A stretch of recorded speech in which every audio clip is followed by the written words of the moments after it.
Magandang araw po sa inyo. Itong guided by my angel. At ang ating babasahin ngayon ay ang mga Aquarius. So, Aquarius. Para sa ating lingwahe. Dahil tayo Tagalog, sabihin natin Aquarius. Para sa buwan ng March. Bago yun, tayo ay hingi ng isang angel message. Siyempre, coming from our angel. Na binibigyan nila tayo ng advance messages para sa buwan na to sa'yo, Aquarius. Okay, medyo gumagalaw yung aking camera, so nagsiswimming din, diba? Tubig nga daw. So anong message ng angel mo ngayon, mga Aquarius? Angel message. Ano ba ang yung angel message para sa Aquarius within the next few weeks? So, ilan yung sign na kung within the next few months, and then ikaw within the next few weeks, o urgent as early as ang sabi sa'yo ng iyong angel. So, moreover, ang nakikita ko dito is yung family.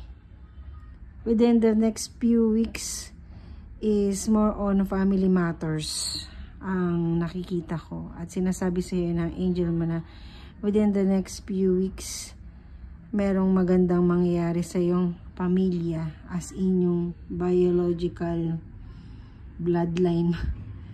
Or yung pamilya mo, magulang mo, partner mo, o yung pamilyang binubuo mo ngayon, o bubuuin mo. Yan. Within the next few weeks, may magandang resulta o naging mayroong magandang tawag dito, balita, yun. So medyo natagalan niya.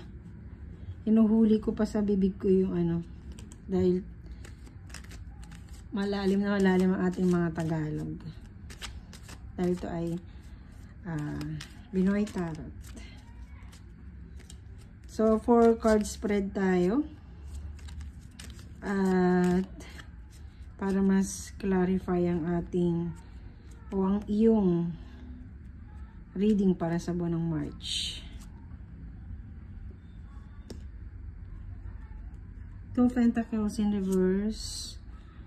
Page of Sword. Ang ating Judgment in reverse. And yun nga, 7 of Pentacles. So, ngayong March na to ay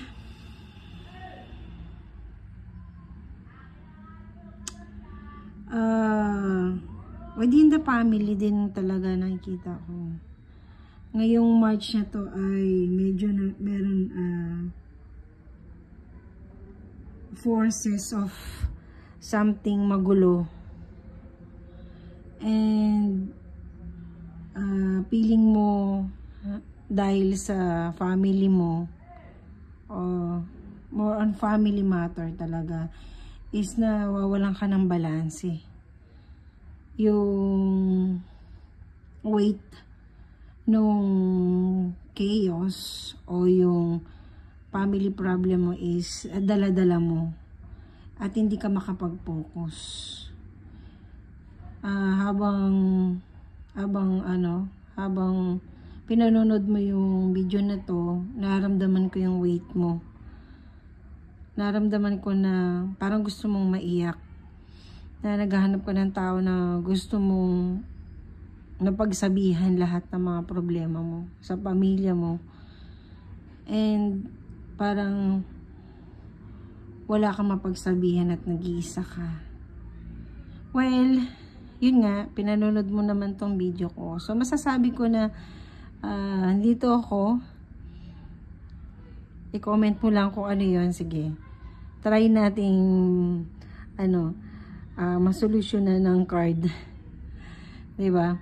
So, pero sabi nga sa'yo ng angel mo is within the next few weeks. So, is ibig sabihin as early as kung ano man yung chaos nyo within the family, magiging okay yan. Sooner na. As in, sooner talaga.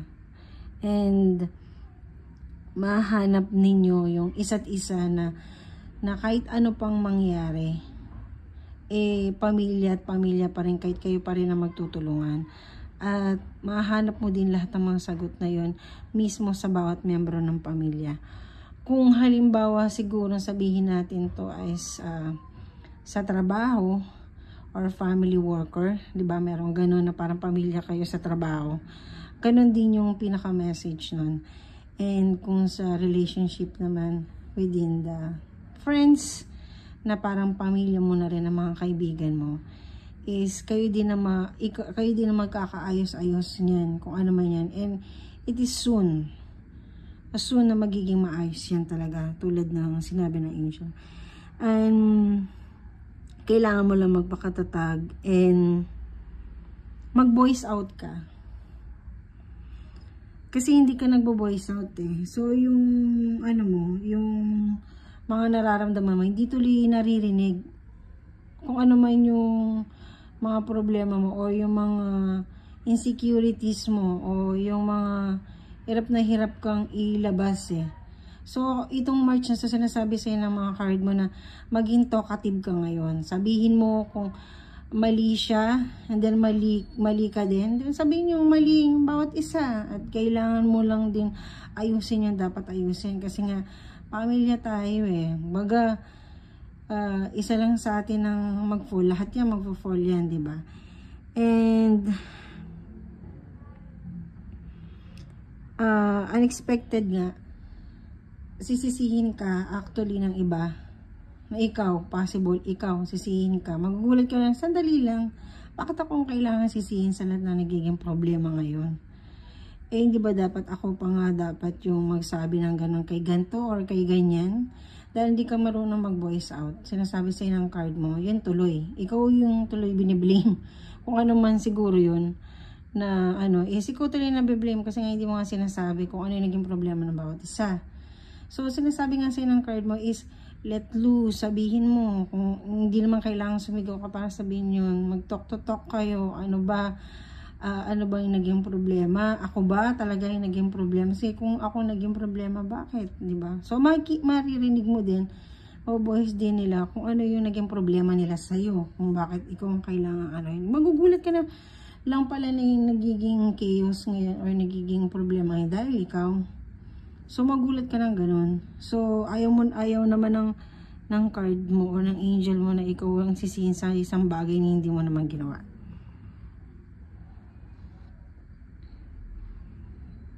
So, itong flow talaga ng ng March is medyo mabigat sa'yo. At sa bigat, buong March talaga dadalhin mo. I'm so sorry kung ano man yung pinagdadaanan mo ngayon. And iiyak ako kasama mo ngayon habang binabasa ko yung card. Naramdaman ko na marami kang ngayon, self-doubt. Yun nga, habang binabasa ko yung card na to, nararamdaman kita kung pinanonood mo man ito. And ipagdarasal ko, sabi nga ng card mo is, within the next few weeks is magiging okay ka.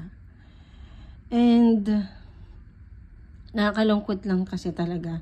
Napakahirap ng buhay ngayon mo, financially, emotionally, spiritually, diba? Nadidrain tayo. Na minsan nga, nasabi natin, naririnig pa ba tayo ng nasa taas?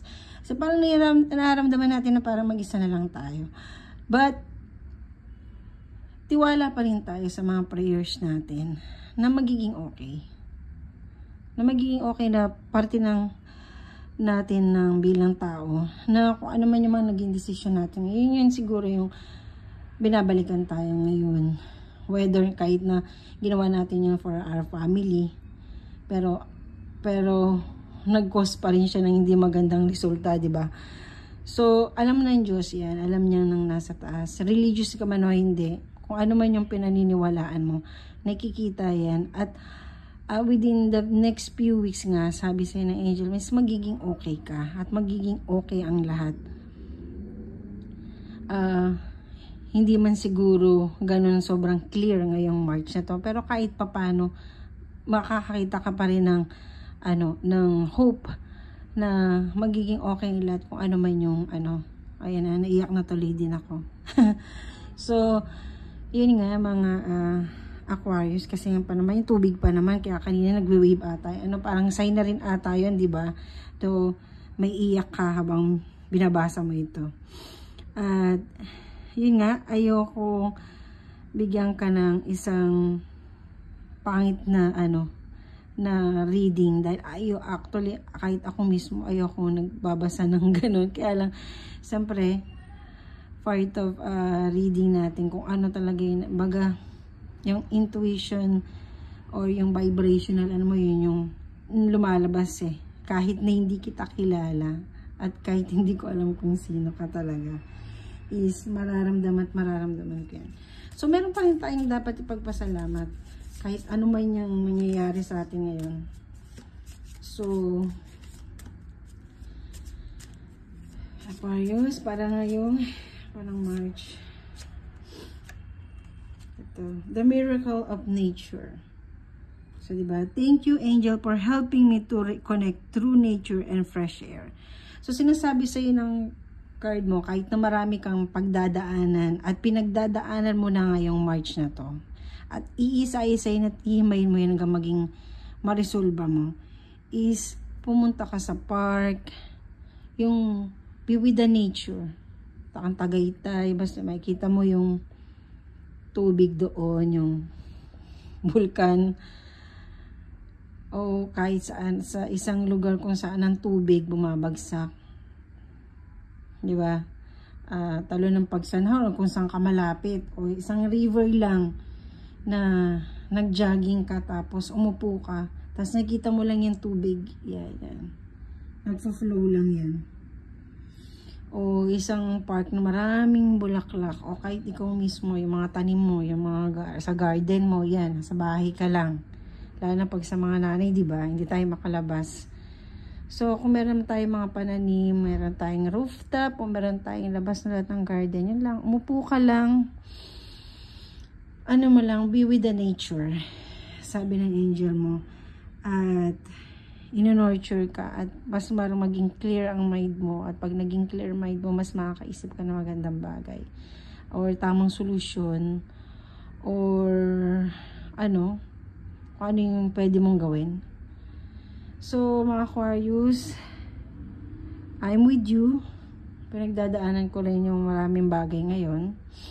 But, ang pagbabasa ko ng card, isa yan sa bagay na nagpapawala ng stress ko.